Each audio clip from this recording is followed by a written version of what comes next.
जी के मेहमान। अथ स्वागतम् शुभ स्वागतम्, अथ स्वागतम् शुभ स्वागतम्, आनंद मंगल मंगलम्, आनंद मंगल मंगलम्, हित प्रियम् भारत भारतम्, हित प्रियम् भारत भारतम्, स्वागतम् शुभ स्वागतम्, अथ स्वागतम् शुभ स्वागतम्। दोस्तों नमस्कार, मैं हूं आपका दोस्त Yunus Khan.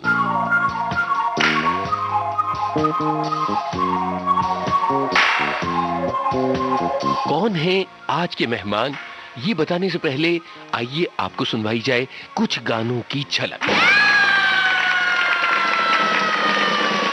I am a disco dancer, जिंदगी मेरा गाना, मैं इसी का दीवाना, तो झूमो तो नाचो और मेरे साथ नाचो। Go! I am a disco dancer, मैंने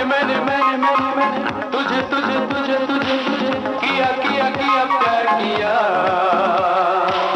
प्यार मैंने तुझसे किया। कमांडो कमांडो कमांडो, दिल की मैं क्या जानूं, पर मेरा वादा है तेरी जान के लिए जान दे देगा ये। कमांडो कमांडो कमांडो,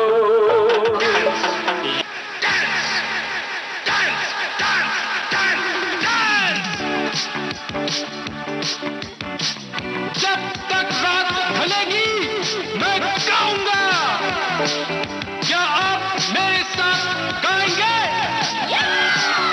जब तक सांस चलेगी मैं नाचूंगा, क्या आप मेरे साथ नाचेंगे?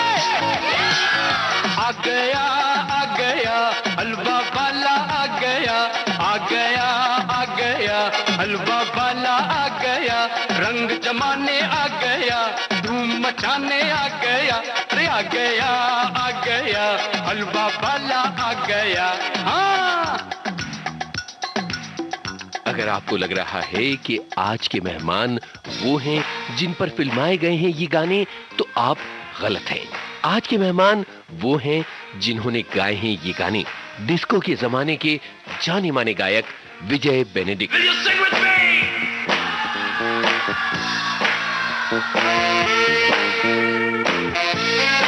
इनसे बातें की हैं रेडियो सखी ममता सिंह ने। आइए विजय जी, आपका विविध भारती के स्टूडियो में बहुत बहुत स्वागत है। नमस्कार। बहुत बहुत धन्यवाद आपका, नमस्कार। विविध भारती हमारे लिए तो बहुत ही एक मेमोरीज आती हैं। हम लोग जब छोटे थे तो बस विविध भारती का कब प्रोग्राम आने वाला है उसको स्विच ऑन करके रेडियो सुनते थे। तो आज मुझे यहाँ बहुत ही खुशी लग रही है कि मैं विविध भारती के रिकॉर्डिंग स्टूडियो में बैठ के विविध भारती के द्वारा लोगों तक पहुंच रहा हूँ। बहुत बहुत बहुत धन्यवाद आपका। जी, और हमें भी बेहद अच्छा लग रहा है आपसे बातों की शुरुआत करते हुए, और तमाम यादें हम दोहराएंगे और आपसे जानना चाहेंगे किस तरह की यादें आपके जहन में विविध भारती से जुड़ी हुई, आपके करियर की किस तरह की यादें हैं। पहले हमें बताइए कि गाने का शौक आपको कैसे लगा? गाने का शौक मैं जब स्कूल में था, शायद 7 साल का होऊंगा, वहाँ जहाँ स्कूल में पढ़ता था वहाँ एक फादर थे, क्रिश्चियन स्कूल था, फादर थे, उन्होंने मेरे माँ बाप को बुलाया क्या कि ये लड़का जो है ना, इसकी बड़ी अच्छी आवाज़ है। वो फॉरेनर थे फादर, लेकिन फिर भी उन्होंने कहा कि इस बच्चे को आप इंडियन क्लासिकल का तालीम दीजिए। तो हम लोग को तो कोई म्यूज़िक फैमिली का था ही नहीं, तो मेरे माँ बाप ने सोचा कि क्लासिकल और वो भी सीखना, पर फिर भी उन्होंने कहा ठीक है। और मैं सोचा, मैं तो ये अंग्रेजी में पढ़ता था सब कुछ, तो मैं सोचा कि अब ये इंडियन क्लासिकल वहाँ जमीन में बैठकर पढ़ना और क्लासिकल करना, वो रोज शाम को मुझको अच्छा नहीं लगता था। पर मेरा क्या अच्छी बात थी कि मैं बड़ा एक मम्मी और डैडी का बात सुनने वाला लड़का था। जी, तो वो जो बोलेंगे आज्ञाकारी जैसे। जी हाँ, आजकल तो जरा मुश्किल है, लेकिन उस वक्त मैं शायद तो वैसे भी मैं छोटा सा, आई वाज स्मॉल बॉय, 7 साल का, जो बोला उन्होंने मैं चला गया। और वही प्रयाग संगीत समिति इलाहाबाद का मैं रहने वाला हूँ। अच्छी तरह से जानती हूँ। जी हाँ, तो प्रयाग संगीत समिति आज के दिन तो बहुत बड़ा हो गया, उस वक्त छोटे छोटे कुटिया थी। अच्छा। और वहाँ बैठ कर जमीन में हमारे गुरुजी सिखाते थे पूरे तो ग्रुप बहुत बृहद, बहुत बड़ा, विशाल, बहुत बड़ा। वहाँ में मैं कॉन्सर्ट भी किया, बहुत बड़ा है। तो वहाँ पे जाते थे। जी हाँ, तो 7 साल से मैंने शुरू किया। जब बच्चे लोग स्कूल से आकर खेलते थे तो मैं जाता था गाना सीखने, क्लासिकल। मुझे अच्छा बिल्कुल नहीं लगता था, पर क्योंकि मैंने बताया मम्मी डैडी ने बोला तो मैं चला गया। तो तब से मेरा शुरू हुआ। जी हाँ। तो प्रयाग संगीत समिति से सीखा है, ये हमें जानकर बड़ा ही अच्छा लग रहा है। तो अब मेरा शौक और ज्यादा बढ़ गया है आपसे और तमाम बातें जानने के लिए, तो मेरी जिज्ञासा बढ़ रही है। और अब बताइए कि प्रयाग संगीत समिति में आपने किससे सीखा, कौन थे गुरु, तालीम ली बाकायदा, और वहाँ की क्या यादें हैं? ये नाम तो मैं भूल गया, काफी 2-3 टीचर्स थे और उन्होंने मुझे सिखाया, लेकिन मैंने वहाँ पर शायद 5-6 साल सीखा। उसके बाद एक मसूरी में एक summer school of Hindustani music हुआ करता था, वहाँ हम लोग जाते थे। अच्छा। और वहाँ पर मई और जून की छुट्टियाँ होती थी, तो ठंडी हवा और पेड़ के नीचे मसूरी में बैठ के सामने पूरा हिमालयन रेंज का स्नो कैप माउंटेन्स, उसके सामने रोज सुबह से लेके शाम तक 3-4 क्लासेस होते थे। दिन में सुबह 2, शाम को 2, और वो पेड़ के नीचे और खूबसूरत ठंडी ठंडी हवा आ रही है। और गर्मी के मौसम में वहाँ तो ठंडी रहती है और हवा, और पेड़ के नीचे हम लोग, गुरुजी हम लोग को सिखाते थे, तिवारी गुरुजी, वो हमको सिखाते थे। मिस्टर छैला मामू हम लोग बोलते थे उनको। अच्छा। वो भी इलाहाबाद के थे, वो भी गुरुजी हैं, बहुत अच्छे वायलिन बजाते और सिखाते थे, तबला भी। तो हम लोग वहाँ सीखते थे। तो मैंने अपना ग्रेजुएशन, जो कहते हैं संगीत प्रभाकर, मसूरी से स्कूल, हालांकि जितने टीचर्स आते थे इलाहाबाद से, एग्जामिनर्स भी इलाहाबादी से आते थे, प्रयाग संगीत समिति से। बहुत अच्छी बातें आपने बताई। हमें बताइए कि उन दिनों आप फिल्मी गाने कौन से गाते थे? फिल्मी गाने मैं एक्चुअली किशोर कुमार जी का बहुत बड़ा फैन हूँ। हालांकि रफी साहब तो सब गुरु जी हैं समझिए गाने के फिल्म में, लेकिन किशोर कुमार जी की मुझे एक स्टाइल जो था और उनका इमोशन जो था, मेरे ख्याल से बहुत ही अच्छा था। किसी में वो इतना इमोशन नहीं था। और दूसरे हमारे सिंगर जिनका गाना गाता था वो हेमंत कुमार जी का था। क्या बात है। एक मेलोडी था, एक गाने का, एक बहुत ही आसानी से वो गाते थे हेमंत जी। उनके गाने, न तुम हमें जानो, बात एक रात की फिल्म, और तुम ही पुकार लो, और खामोशी के कितने गीत मुझे बहुत अच्छा लगता था। जी हाँ। और रफ़ी साहब का तो खैर गाने हम बहुत गाते थे, उनके गाने तो गाते रहते थे। लेकिन जो मेरे किशोर कुमार जी और हेमंत कुमार जी, ये मेरे दो थे। और मन्ना डे जी क्लासिकल मेरे बड़े प्रिय दोस्त थे, वो हमारे बहुत प्रिय दोस्त से फिल्म में आए, तो उनके भी मुझे गीत क्लासिकल बहुत ही अच्छे लगते थे। जी, तो हमें बचपन के उन गानों में से कोई एक गाना आप अगर याद हो तो गुनगुनाएं हमारे श्रोताओं के लिए, तो हमें बेहद अच्छा लगेगा। एक गाना जो मुझे बहुत अच्छा लगता है किशोर जी का, वो है जिंदगी का सफर है ये कैसा सफर, कोई समझा नहीं, कोई जाना नहीं। जिंदगी का सफर है ये कैसा सफर, कोई समझा नहीं, कोई जाना नहीं।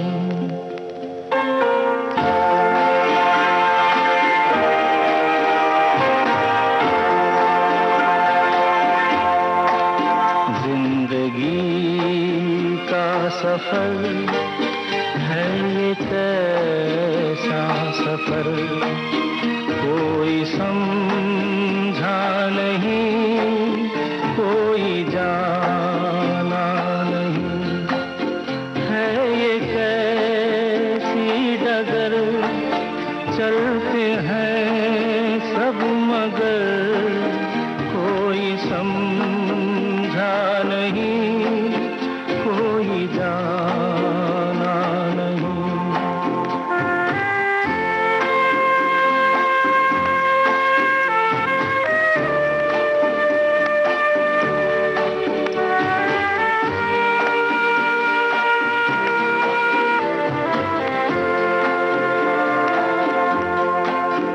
जिंदगी को बहुत प्यार हमने दिया,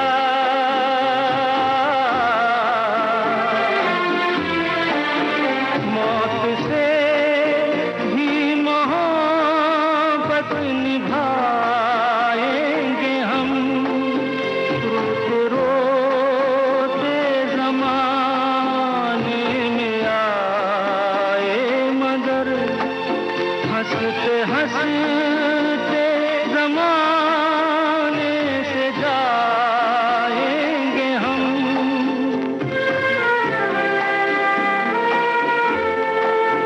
जाएंगे पर किधर है किसे ये खबर, कोई समझा नहीं, कोई जाना नहीं।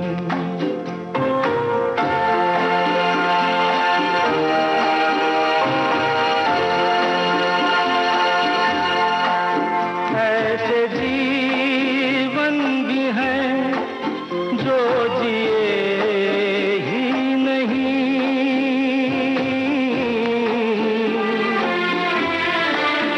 जिनको जीने से पहले ही मौत आ गई। फूल ऐसे भी हैं जो खिले ही नहीं, जिनको खिलने से पहले फिजा खा गई।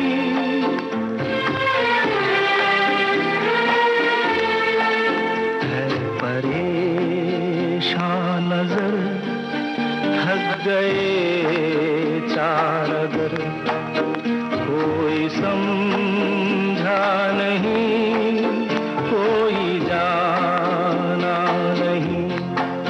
जिंदगी का सफर है ये कैसा सफर, कोई समझा नहीं, कोई जाना नहीं। विजय जी, अब हमें बताइए कि फिल्म इंडस्ट्री में आने के लिए आपको किस तरह से संघर्ष करना पड़ा? मैंने इलाहाबाद छोड़ दिया, मैंने एमबीए करा अपना, फिर एक जीप कंपनी वहाँ पे थी, वहाँ पे नौकरी भी करी, लेकिन मुझे अच्छा। नौकरी करने का कुछ मजा ही नहीं आता था। हालांकि I went to the university, काफ़ी क्वालिफिकेशंस लिया मैंने, एमबीए करा, क्योंकि मेरे माता पिता ने मुझे बताया था कि पढ़ाई बहुत ज़रूरी है। और मेरे जीवन में मैंने ये भी सीखा है कि हमारे जितने भी हमारे देश के नौजवान हो, उनको पढ़ना लिखना बहुत ज़रूरी है। Education is very important. हालांकि देखिए, मैंने कभी भी एजुकेशन को इस्तेमाल नहीं किया। यूनिवर्सिटी में जाकर एमबीए करा, और काफ़ी उस टाइम बहुत बड़ा चीज़ माना जाता था। आजकल बहुत और भी ज़्यादा चीज़ आ गई हैं करने के लिए, उस वक्त था, लेकिन मैंने उसको इस्तेमाल नहीं किया। इस्तेमाल नहीं करने का मतलब नहीं ना कि बेकार हो गया। मैं अब दुनिया में जाता था, फिल्म के लोग मुझे बुलाते थे, शोज करते थे, अमेरिका में करते थे, यूके लंदन में करते थे, बहरीन में, दुबई में, ऑस्ट्रेलिया में। तो हम लोग को मौका मिलता था, कभी ब्रिटिश हाउस ऑफ पार्लियामेंट में जाके मिनिस्टर्स लोग से मिले, हमारे देश के प्रधानमंत्री जी से, हमारे चीफ मिनिस्टर से, प्रेसिडेंट से मिलने का मौका मिलता था और बात करने का मौका मिलता था। वहाँ मैं देखता था कि मैं थोड़ा और लोगों से अच्छे से बात कर सकता था, क्योंकि नॉलेज मिल जाती है। एजुकेशन एक नॉलेज है, वो नॉलेज जो हमको है वो हम दुनिया में जाके किसी से भी बात कर सकते हैं। आज के दिन हमारे ऑस्ट्रेलियन प्राइम मिनिस्टर मिले मुझको, या तो मुझे अमेरिका के सेनेटर्स मिलते हैं, मैं उनसे बड़े आराम से बात कर लेता हूँ। इंग्लिश मुझे अच्छे से आती है, तो मैं उनसे बात कर लेता हूँ, और उसमें जो आज के दिन चल रही समस्या या टॉपिक्स हैं, मैं बात कर सकता हूँ। Education is so important. जी, बिल्कुल सही बात है। तो फिल्म इंडस्ट्री में जाने के लिए आपको काफी संघर्ष करना पड़ा होगा, तो कैसे आप गए और किसने आपको मौका दिया? एक्चुअली मैं फिर दिल्ली गया, दिल्ली में प्रोग्राम करता रहा, फिर मैं लंदन चला गया 3-4 साल। उसके बाद मैंने सोचा कि जब म्यूजिक ही करना है तो फिल्म में ट्राई करते हैं, तो मैं आ गया। तो क्योंकि मैं लंदन से आया था, थोड़ा लोग जरा कहते थे लंदन से आया तो थोड़ा सा आराम मिलता था, लेकिन फिर भी I tell you it is not easy. आपको अपना जितना भी आपको ईगो है वो आप घर पे छोड़ के जाइए। आप जाइए किसी से मिलने, लक्ष्मीकांत जी से कितने बार में मिलने गया, कहने बिजी हैं, सिटिंग है। ये नहीं कि वो अपने को कुछ, सच में बिजी रहते थे। ये लाइन जो है, फिल्म लाइन, एक बहुत ही कम्पेटिटिव और आपको बहुत अच्छा होना पड़ता है। आज के दिन जितने भी, जैसे हमारे अमिताभ बच्चन जी हैं, हाईली टैलेंटेड, पार एक्सेलेंस, और वो मेहनत करते रहते हैं। आज के दिन भी मैंने देखा है कितनी मेहनत करते हैं, 70s में हैं, लेकिन फिर भी तो ये एक किस्म का था कि आपको सब कुछ छोड़ के आप यही सोच लीजिए कि हम आए हैं फिल्म लाइन में ट्राई करना। मैं 1-2 साल मैंने कहा ट्राई करेंगे, नहीं तो मैंने एमबीए तो करा है, बॉम्बे में कहीं ना कहीं नौकरी मिल जाएगी। तो मैं आ गया और मैं मिलता रहा लोगों से। लोग ने कहा अलग आवाज़ है, लेकिन जानते हो यहाँ पर क्या सिस्टम है, मौका जल्दी नहीं मिलता है। कितने लोगों से तो शान के डैडी थे, हाँ हाँ। उनसे मैं क्लासिकल सीखता था। जब मैं यहाँ आया तो रियाज के लिए उनके पास जाता था, उनके डैडी के पास। तो वो बोलते थे, बेटा देखो विजय तुम आ तो गए लंदन से, लंदन चले जाओ वापस, यहाँ कुछ होने का नहीं। मैंने कहा कि अब आ गया हूँ तो ट्राई तो करूँगा। ये मेरे जीवन में था कि जिस चीज़ पे मैं जाऊँगा तो उसको ट्राई तो करूँगा हार नहीं मानना चाहे है। मैं MBA कर रहा हूँ, चाहे मैं क्या कहते हैं लंदन जा रहा हूँ, चाहे मैं प्रोग्राम्स कर रहा हूँ, चाहे मैं फिल्म में आया। तो मैंने कहा ट्राई करेंगे। तो आया, पैसे थे कुछ थोड़े से, 1 साल तक वो थोड़ा पैसा मैंने किया। बांद्रा में रहता था और एक वक्त आया जब मैंने अपने लैंडलॉर्ड से बोला कि वहीं बांद्रा में रहता था, उससे मैंने बोला, मैं भी रहता था नीचे, उसका बंगला था उसमें नीचे रहता था। मैंने कहा भाई मेरे पास पैसे नहीं है आपको इस महीने देने के। उसने कहा कि विजय इतना पढ़े लिखे इंसान, इतनी अच्छी पर्सनल, उस टाइम जरा मैं कपड़े पहनने वेने का बहुत शौक था और स्टाइल था। उसने कहा इतने होते हुए तुम कह रहे हो पैसे नहीं है? मुझे पैसे तुम्हारे नहीं चाहिए। बहुत अच्छा आदमी था, बहुत हेल्पफुल। मुझे पैसे की बात नहीं ना, मुझे ये अफसोस लग रहा है कि नौजवान होते हुए आपकी 30 साल की उम्र है और आप कह रहे हो कि पैसे नहीं ना, जब आपके पास इतनी qualification, this is not right. और फिल्म लाइन नहीं होती, आप काम करो। मैंने कहा जरा 4-6 महीने और हो जाए। एक गाना मैंने किया है, डिस्को डांसर फिल्म कोई बन रही है, उसमें देखिए मौका मिलेगा तो गाना अगर अच्छा हो जाएगा तो हो जाएगा। कहीं कहाँ होता है विजय, मुश्किल। वो भी है, ठीक था, ही वॉज माई फ्रेंड, दोस्त था। तो उसने कहा और मैंने कहा ठीक है चलो। पर उसी वक्त अक्टूबर में रिलीज हुआ I am a disco dancer, मेरा गीत बना। मैं शो कर रहा था एशियन गेम्स में, दिल्ली में मुझे बुलाया था, बहुत बड़े शोज हो रहे थे मेरे, और वहाँ मुझे फ़ोन आया कि विजय तुम्हारे गाने तो बहुत पॉपुलर हो गए, सब जगह बजते। मैंने कहा अच्छा पॉपुलर हो गए, बहुत अच्छी बात है। और जैसे मैं आया वापस एशियन गेम्स का प्रोग्राम करके वापस दिल्ली से बॉम्बे, तो मुझे बहुत फिल्म मिलने लगी और लोग बहुत मुझको इतना प्यार, एकदम जैसे कि फिल्म इंडस्ट्री ने मुझे वेलकम किया। देव साहब थे, देवानंद साहब ने, घर घर में गूंजने लगा ये गाना। और बहुत ही अच्छा था जी। तो अगर आपको इस वक्त याद हो तो थोड़ा सा गुनगुनाए एक लाइन, ये वाला जी। I am a disco dancer, जिंदगी मेरा गाना, तो झूमो तो नाचो और मेरे साथ नाचो गाओ। I am a disco dancer।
पाता नहीं था, ये पाँव मेरे तो तब भी थिरकते थे जब चलना आता नहीं था। नगमों की मस्ती है मेरी जवानी में, है डांस मेरे लहू की रवानी में। यहाँ मेरी हार, यहाँ मेरी जीत, यही मेरे गीत। तो झूमो तो नाचो और मेरे साथ नाचो। Go! I am a disco dancer, I am a disco dancer, जिंदगी मेरा गाना।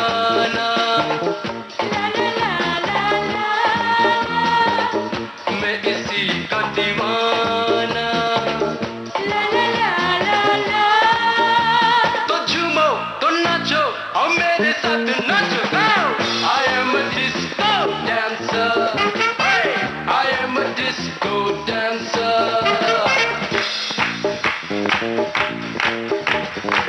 डी से क्या होता है डार्लिंग, दीवाना, डिस्को डी से होता है डांस आई से होता है आइटम एस से होता है सिंगर सी से होता है कोरस ओ से ऑर्केस्ट्रा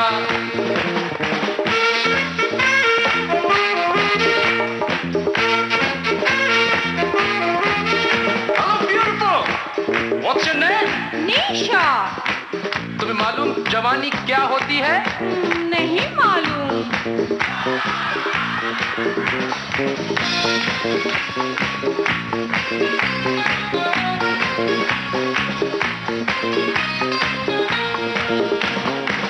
जवानी एक लहर है, जवानी एक नशा है, जवानी जिस पे आए वो ही जाने ये क्या है।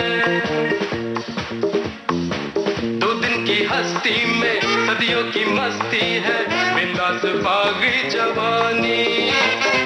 दिल प्यासे मिलते हैं ऐसे जवानी में जैसे मिले आग पानी। इस उम्र में क्यों न मनमानी कर जाए, मस्ती की राहों में हद से गुजर जाए। जहाँ मिले प्यार वहीं मेरे यार हो जाए निसार। तो झूमो तो नाचो और मेरे साथ नाचो। I am a disco dancer, I am a disco dancer, I am a disco dancer। जिंदगी मेरा गाना ला ला ला ला ला, मैं इसी का दीवाना। ला ला ला ला ला। तो झूमो तो नाचो और मेरे साथ नाचो। I am a disco dancer, yeah, I am a disco dancer।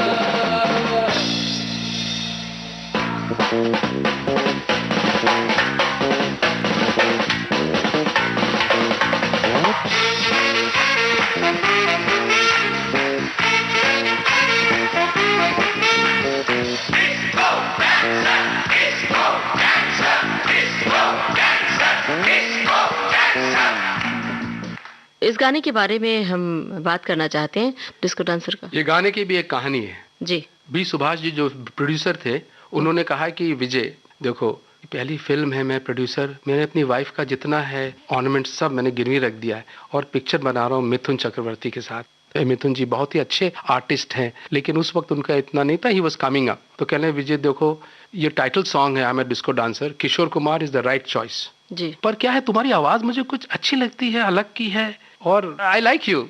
मैंने कहा चलो अच्छा है, कोई तो लाइक कर। कहने मैं ऐसा करता हूँ कि तुम इस गाने को रिकॉर्ड कर दो, जी। देखेंगे अगर वो अच्छा लगेगा सबको, प्रोड्यूसर है हमारे, फाइनेंसर है, तो मैं रख लूंगा, और नहीं हुआ तो निकाल दूंगा, किशोर कुमार जी डब कर देंगे। I have nothing to lose. मैंने कहा ठीक है मैं कर दूंगा सुभाष जी। जब मैं गया, about nearly 100 piece orchestra chorus सब थे, और मैं देख कर इतना बड़ा स्टूडियो में गया, पर आई गिव माई बेस्ट। सुबह शाम तक मैंने करा, और जब मैं जा रहा था तो सुभाष जी ने कहा कि मेरी गाड़ी में बैठो। कहाँ जा रहे हो? मैंने कहा पार्टी है हमारे, लंदन से कुछ दोस्त आए हैं, मैं जा रहा हूँ, उन लोग रुके हुए हैं, मैं जल्दी से जा रहा हूँ। जल्दी मत जाओ, मेरे साथ बैठो, मैं तुम्हें छोड़ दूंगा। तुम कैसे आए? मैंने कहा मैं टैक्सी लूंगा, नहीं तो वो ट्रेन है उसमें निकल जाऊंगा, जल्दी जाना है। क्या नहीं बैठो बैठो मेरे साथ। मैं बैठ गया। कहने विजय तुमने जो गाया है गाना, it is much beyond my expectation. अभी तो यही गाना रहेगा फिल्म में। क्या बात है। उसके बाद फिर जी हाँ रिलीज हुआ सब कुछ। That is God's grace. देखिए मैं इस चीज को बिलीव करता हूँ कि परमेश्वर जो है उसने हमारे सब के लिए एक बना रखा है डेस्टिनी, और अगर हम उनको याद करते हुए अपना जीवन बिताएंगे तो उन्होंने जो बनाया है और अच्छा ही बनाते हैं, किसी के लिए बुरा नहीं बनाते हैं, जब तक हम उसको बुरा रास्ता में नहीं ले लें। और उनकी राह में था तो मैं कहाँ से कहाँ और प्रभु यीशु को मैं धन्यवाद देता हूँ कि मुझे मौका मिला। डेस्टिनी में था, कहाँ से MBA करके कंपनी में मैनेजर कोई बनना, ऐसा कुछ नहीं, लेकिन सिंगर बन गया। कभी मैंने नहीं सोचा था, मुझे कभी शौक नहीं था फिल्म ज्वाइन करने का, वो होता गया और मैं चलता गया, बस मंजिल मिलती गई। जी, मंजिल। तो किशोर दा का जिक्र किया है, तो किशोर दा से आपकी मुलाकात होती थी, किस तरह की यादें हैं? कोई यादगार बात बताइए किशोर दा की हमें। किशोर कुमार जी एक बहुत ही अनकैरेक्टरिस्टिक कैरेक्टर थे। क्या बात? वो कुछ भी कर सकते थे। एक बार हम रिकॉर्डिंग हो रही थी, हम बैठे थे देख रहे थे उनको, और ठीक से नहीं बजा रहे थे म्यूजिशियंस। और उस वक्त क्या था, पूरा ऑर्केस्ट्रा साथ में होता था महबूब स्टूडियो में, पूरा ऑर्केस्ट्रा होता था। अब 80, 90, 100 म्यूजिशियंस होते, जिसमें तो 20 तो वायलिनिस्ट होते थे और बहुत होते थे। तो कोई नहीं बजा रहा था, तो गाते रहे कट, गाते रहे कट। एक डंडा था लेकर आगे बाहर, देखो भाई अगर किसी ने अब किया तो मैं तो परेशान हो गया हूँ, मुझे घर जाके बैठ गए सब थोड़ा करके। अच्छा, और गुस्से से बोला नहीं, मजाक कर रहे थे, एक्चुअली मजाक तो करते थे बहुत। वो जब हम लोग शोज करते थे तो आएंगे तो हर वक्त कुछ ना कुछ मजाक करते रहते, खूब कहानियां बताते रहते। He was such an enjoyable person to be around, लेकिन कभी भी कुछ कर सकते थे। You have to be prepared. क्या बात है। But a very good singer. जब गाने का, क्योंकि वो एक्टर भी थे, उनका इमोशन लेवल जो था बहुत हाई था। वो कोई भी गाने गाएंगे, जैसे कि पड़ोसन गाना था जो वो उन्होंने गाया, उसमें एक इतना इमोशन डाला जैसे कि खुद एक्टिंग कर रहे थे वो। तो वो एक उनमें बहुत बड़ा था, which was very helpful to him. Vijay ji, गानों की बात चल रही है, तो बताइए कि श्रोताओं को कौन सा गाना सुनवाया जाए आपकी ओर से? सभी गाने जैसे कि अपने बच्चे होते सभी अच्छे लगते हैं, सब गीत अच्छे लगते हैं, लेकिन आप कमांडो का एक गाना सुना दीजिए। कौन सा गाना?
प्यार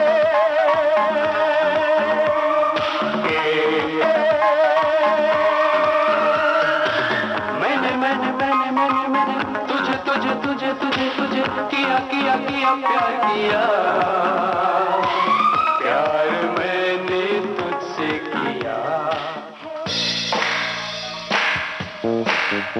आज के मेहमान कार्यक्रम में आप सुन रहे हैं जाने माने पार्श्व गायक विजय बेनेडिक्ट से ममता सिंह की बातचीत। विजय जी, अब हमें बताइए कि उन दिनों जब आप गा रहे थे तो बप्पी लहरी के गानों की धूम थी और आपने उनके साथ बहुत सारे गाने गाए, तो उनके बारे में बताइए, उनके संगीत की क्या खासियत थी? बप्पी लहरी जी एक बहुत ही टैलेंटेड हैं, क्योंकि वो वेस्ट बंगाल से आए हैं तो उनके मिष्टी मिष्टी गाने हैं। वो काफी वेस्टर्न म्यूजिक से काफी इन्फ्लुएंस थे और उस वक्त एक ऐसा दौर चला था कि वेस्टर्न, पहले तो क्या था कि लोग बिल्कुल वेस्टर्न म्यूजिक को नहीं मांगते थे, जरा सा भी आ जाए तो बहुत क्रिटिसिज्म होता था, लेकिन उस वक्त खुल गया था दरवाजा और लोग वेस्टर्न म्यूजिक का, तो माइकल जैक्सन थे, ये सब, इनका सबका इन्फ्लुएंस बहुत इंडिया में हो रहा था और बप्पी जी ने इसको बहुत अच्छे से इसको इस्तेमाल किया और एडेप्टेशन भी काफी गाने की उन्होंने की और गाने बहुत पॉपुलर हुए। और सिर्फ वही नहीं, मदर फादर जो थे वो भी सिंगर्स थे, तो मैंने देखा उन लोग सब मिलके बप्पी जी को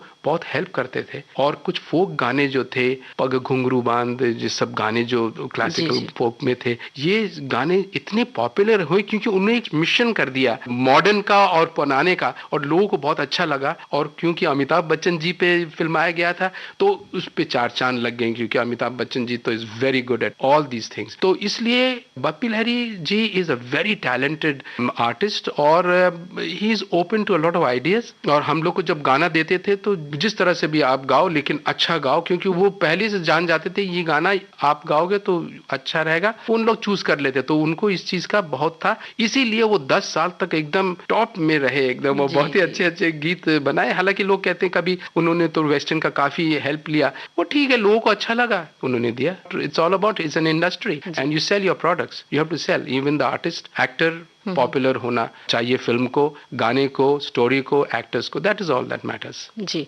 बप्पी दा से आपकी मुलाकात कैसे हुई थी? मैं उनसे कहीं मिला था लंदन में शायद, तो मैंने बोला कि मैं सोच रहा हूँ कि आऊँ बॉम्बे। हाँ, कहने जरूर आओ। और उनके मदर फादर बहुत अच्छे लोग थे। जब मैं जाता था मुझको ऐसा लगता घर आ गया, कैसी बात है, क्योंकि मैं अकेला था बॉम्बे में, और बॉम्बे में कभी कभी जब जो आते हैं हम लोग बाहर से, एक बड़ा अकेलापन महसूस होता है यहाँ पर, स्पेशली अगर आप फिल्म में कर रहे हैं, पूरे दिन आप जाते हैं, इससे मिलो उससे मिलो और कुछ नहीं होता है, तो शाम थोड़ी उदास हो जाती है और अकेलापन बहुत ही तकलीफ दे होता है। लेकिन जब मैं उनके यहाँ जाता था तो मदर फादर उनके बड़े अच्छे थे और जब लंच पे जाऊंगा तो विजय खाना खा लो या तो चाय पी लो या जो कुछ भी हो, या बैठ जाओ, बातें करते थे।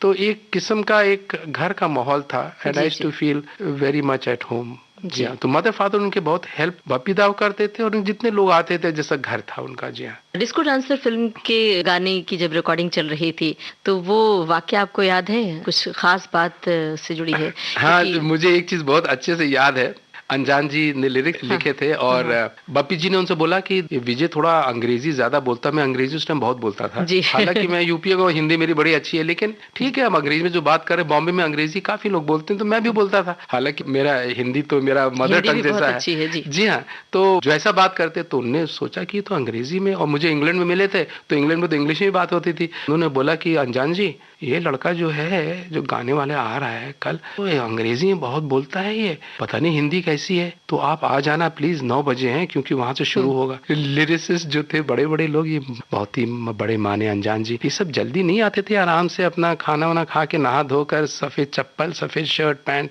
आराम, बड़े रौनक में आते थे सब। वो दिन में आते थे, उनको 9 बजे बुला लिया, वो बेचारे ने कहा ठीक है, वो आ गए। ठीक है, मुझसे कहा जरा गाना आप गाइए, असिस्टेंट ने आकर वर्ड्स दिए। उस टाइम हैरी हुआ करता था, हैरी बवेजा, वो जी हाँ, वो बी सुभाष जी के असिस्टेंट थे। तो उसने कहा विजय ये लिरिक्स हैं, मैंने कहा ठीक है, ये गाना है, बप्पी जी ने मुझे गाने सिखाया, मैंने गाया थोड़ा, ठीक है। फिर मुझको कहा चलिए ट्रायल करते हैं, म्यूजिक ऑन करिए, विजय वॉइस दीजिए, okay take, this rough take है। मैंने टेक किया, तो मैंने जब गाया हिंदी में तो अनजान जी बैठे थे बगल में, उन्होंने कहा भाई मुझे जाने दो, बप्पी इसकी हिंदी तुमसे ज्यादा अच्छी है। बप्पी जी कहले हाँ हिंदी ठीक है इसकी। बहुत ही कुछ होता रहा जी। ये गीत जो है इसमें बहुत 2-3 किस्म का वेरिएशंस हैं। जी जी। शुरू होता है रॉक से, मैं डिस्को डांसर, जिंदगी मेरा गाना, तो झूमो तो नाचो, तो रॉक फील है। उसके बाद ये लोग कहते थे, कवाली आ जाती है। हाँ। उसके बाद जवानी एक लहर, थोड़ा रोमांस, और फिर तो काफी मिश्रण है हर किस्म का। तो एक अलग किस्म का स्टाइल से बनाया था बप्पी जी ने, और ये गाना मैंने गाया, और एक डिफरेंट वॉइस थी हमारी, मैंने किसी को नहीं किया, अपनी ओरिजिनल वॉइस में गाया, तो लोगों को अच्छा लग गया। फिर घर घर में गूंजा ये गाना फिर। और अब हमें बताइए कि बप्पी दा के अलावा किन संगीतकारों के साथ आपने काम किया? लक्ष्मीकांत प्यारेलाल। लक्ष्मीकांत प्यारेलाल जी के साथ उस टाइम तो नंबर 1 थे, और वो बहुत ही गुणी, इतने गुणी। उनकी जो मैं गीत सुनता हूँ, दोस्ती के गाने, मेरी उम्र के नौजवानों, हर इतना वाइड रेंज उनका कॉम्पोजिशंस था। जी जी। और ऐसे अच्छे अच्छे गाने बने कि मेरे ख्याल से एक हिस्टोरिकल लेजेंडरी म्यूजिक में उनका नाम जाता है। फिर आनंद मिलन जी के साथ गाया, वो भी ज्यादा नहीं था लेकिन अच्छा था, बहुत ही अच्छा था, ज्यादा नहीं गीत गाया लेकिन अच्छा था। और नदीम श्रवण, फिर अपने उषा खन्ना जी के साथ भी, सबके साथ मैंने जितने म्यूजिक डायरेक्टर्स हैं मोस्टली उस टाइम गाया। सिर्फ आर डी बर्मन साहब के साथ गाने का मौका नहीं, हालांकि मिले हम लोग काफी, और बात भी हुई, सब सिटिंग भी हो गई, सब कुछ हो गया, लेकिन कोई तरह से फिल्म का नहीं हो पाया उनके साथ। और ये मेरे दिल में ये ख्वाहिश थी कि एक गाना तो एटलीस्ट मैं उनके साथ गाऊं, लेकिन नहीं हो पाया। होता है ऐसा कभी कभी, पर आई मिस दैट। तो अब बताइए आपकी पसंद का कौन सा गाना सुनवाया जाए श्रोताओं को? कसम पैदा करने वाली की भी एक अलग किस्म का एक स्टाइल था, जो कि किशोर कुमार ने एक दिन सुन रहे थे, किशोर दा कोई गाना वो बाहर बज रहा था कहीं पे, तो मुझको तो नहीं पता मेरे, लेकिन म्यूजिशियन बोल रहे थे तुम्हारा गाना बज रहा था विजय, और किशोर कुमार जी ने कहा कौन लड़का है, हाई नोट्स में गाता है और इतने फोर्स में गाता है, कौन है ये? तो वो जरा सा उनने वो करा, लेकिन ये अलग किस्म का एक गाना था, और मुझे गाने का बहुत अच्छा लगा, क्योंकि चैलेंजिंग सॉन्ग। और मुझको बप्पी जी ने बता भी दिया था सुबह के विजय तुम्हारे रिकॉर्डिंग में जरा ये अलग किस्म का गाना है, उसको अपने हिसाब से गाना। मैंने कहा ठीक है बप्पी दा मैं गा दूंगा। ये आप सुनिए इसको, एक डिफरेंट स्टाइल में एकदम हुआ है। जी हाँ। ओ बेरहम तूने किए क्या क्या जुल्म, क्या क्या सितम, तुझको भी ना छोड़ेंगे हम कसम।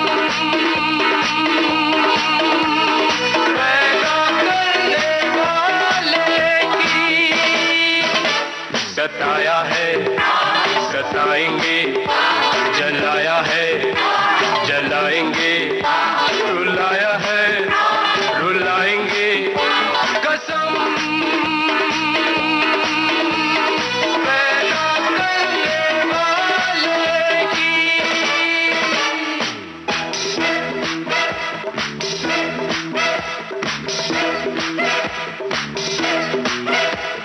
ये कोई जानना तूने क्या छल किया है, संग दिल है तुझे जुल्म का ये नशा है। आज देखेंगे हम तुझ में कितना है दम। आजा आजा ओ बेरहम तूने किए क्या क्या जुल्म, क्या क्या सितम, तुझको भी ना छोड़ेंगे हम कसम। पैदा करने वाले की।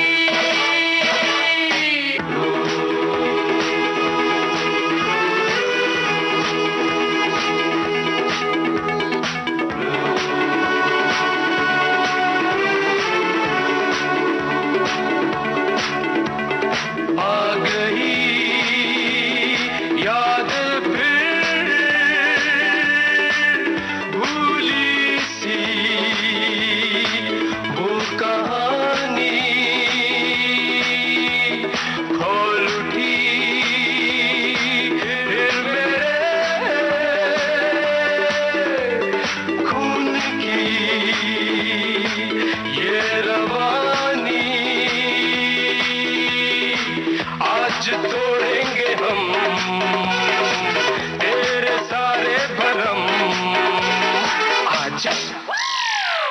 आजा ओ बेरहम तूने किए क्या क्या जुल्म क्या क्या सितम तुझको भी ना छोड़ेंगे हम कसम पैदा करने वाले की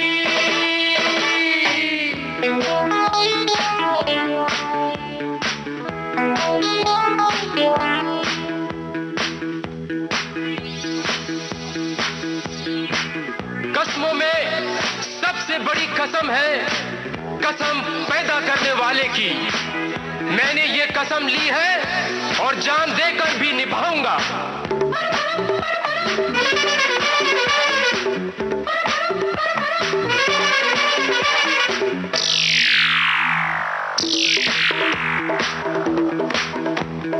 अब तेरे जुर्म का फैसला हम करेंगे मर के भी भूलना ऐसा गम तुझको देंगे होने देंगे ना हम अब किसी पे सितम आजा आजा ओ बेरहम तूने किए क्या क्या जुल्म क्या क्या सितम तुझको भी ना छोड़ेंगे हम कसम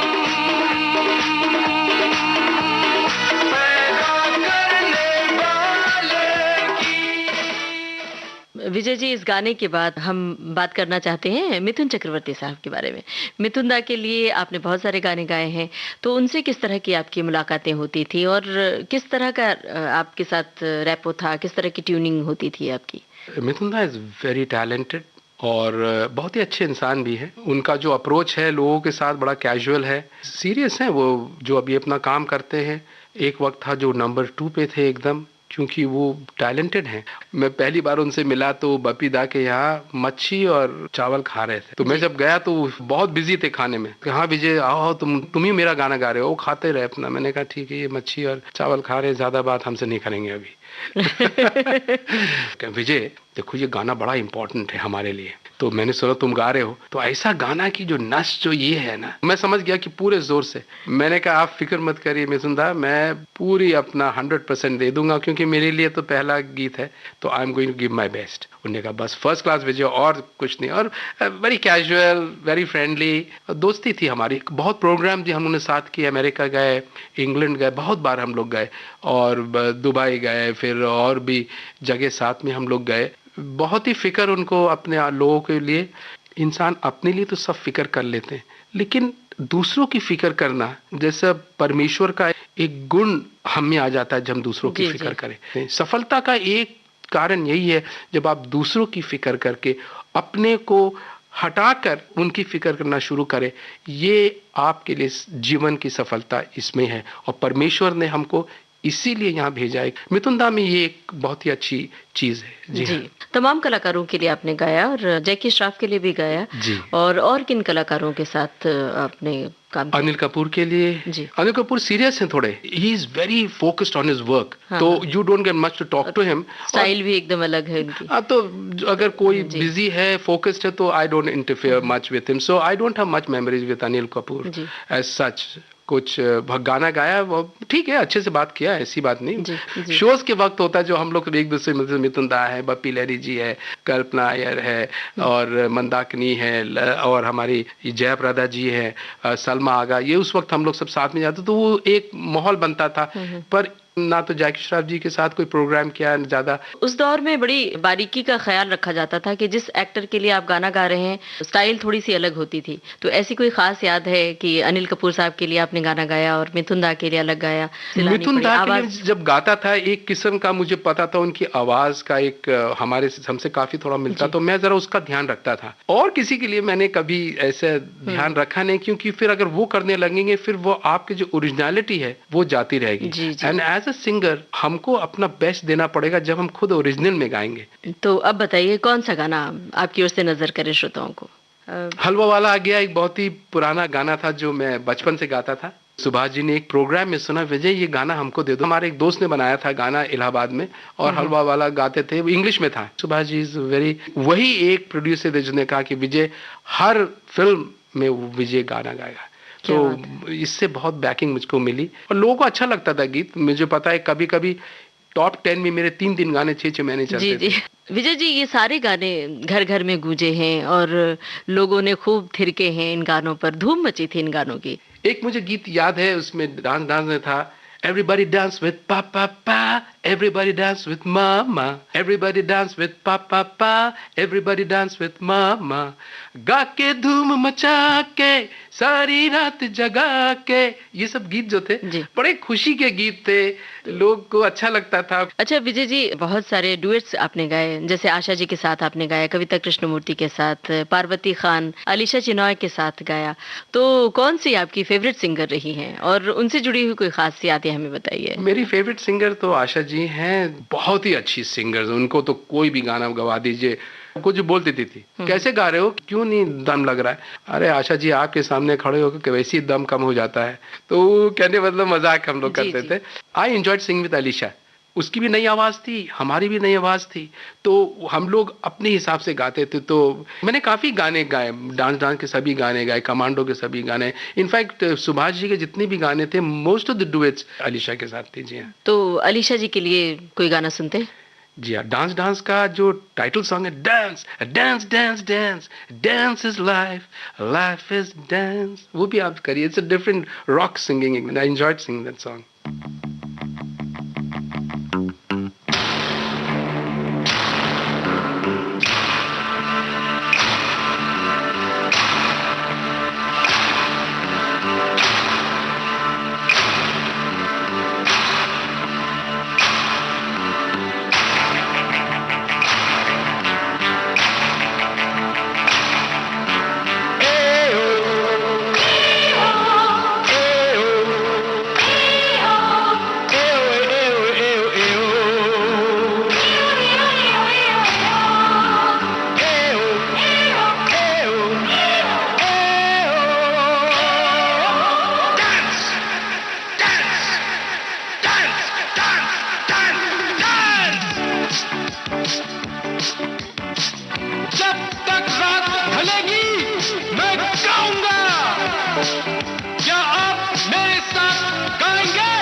Life is dance, dance.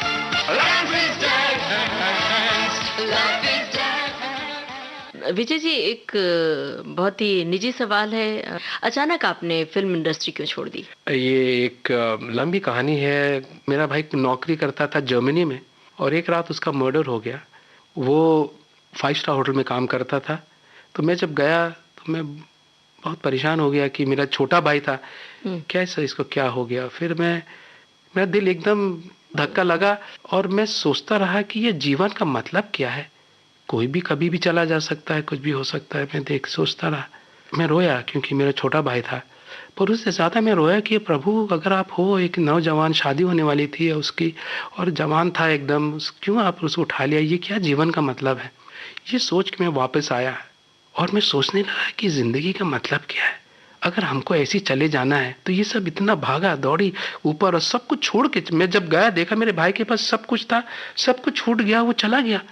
मैंने कहा मेरा भी हाल होगा, सभी लोग जाते हैं, सब लोग छूट जाता है। उस वक्त मैं नंबर 8 नंबर था, टॉप 8 नंबर सिंगर में मेरा नाम था। और मैं सोचता था कि मैं अगर 1 भी बन जाऊं तो एक दिन छोड़ के जाना पड़ेगा, क्या मतलब है इस जीवन का। और मैं बहुत सोचता रहा। फिर मैं जाने लगा, कभी यहाँ गया कभी वहाँ गया, शांति के लिए, क्योंकि मुझे अशांति जीवन में आ गया। कुछ लोगों ने, मैं क्रिश्चियन था, उन लोगों ने बोला कि प्रभु यीशु मसीह है वही देंगे, तो मुझे वहाँ से शांति बहुत मिली और मेरा एकदम मन स्पिरिचुअल में चला गया। तो मैं स्पिरिचुअल गीत गाने लगा। आपको तसल्ली मिली काफी? तो मैंने कहा कि फिल्म गीत तो बहुत गा दिया है, अब परमेश्वर के गीत गाऊंगा। लोगों के साथ हजारों लोग आते सुनने के लिए हमको, और मैं प्रभु के बारे में बताता हूँ अच्छी अच्छी बातें कि जीवन अच्छा कैसे होना चाहिए, कैसे एक दूसरे से मोहब्बत करो, कोई भेदभाव नहीं रखो। तो ये जीवन मुझे अच्छा लगता है। और 2 रोटी मिल जाती है, मेरी बीवी बड़ी प्यारी है, बच्चे हैं, तो गाना मुझे शौक है। आज भी मैं गाना गाता हूँ, पूरे साल में बिजी रहता हूँ।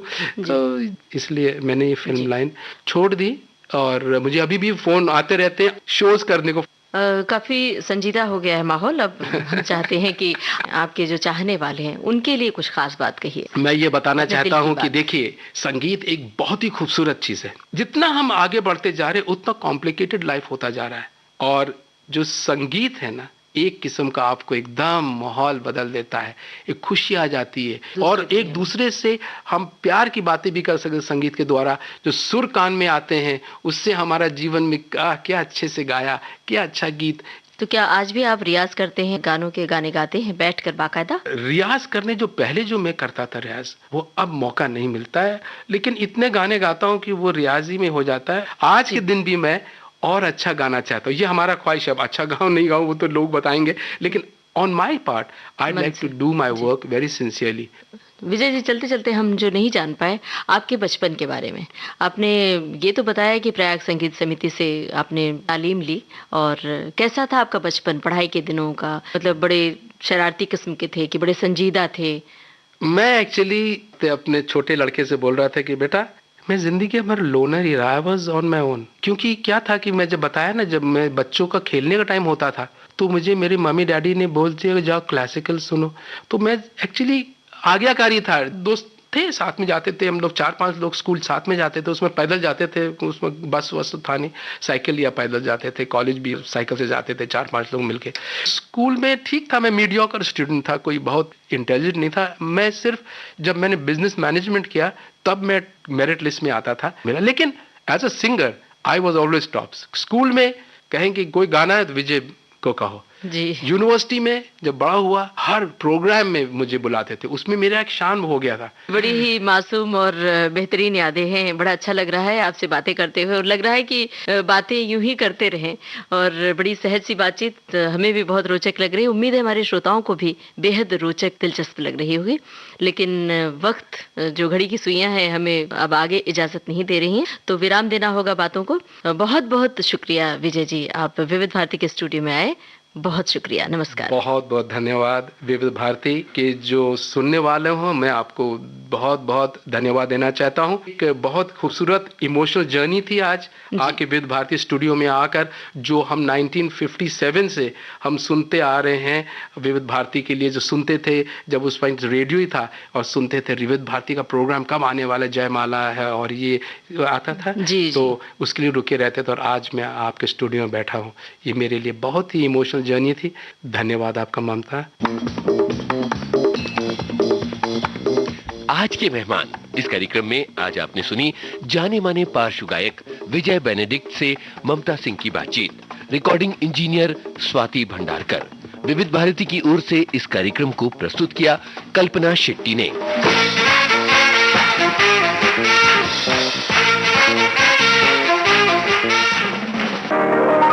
आज के मेहमान।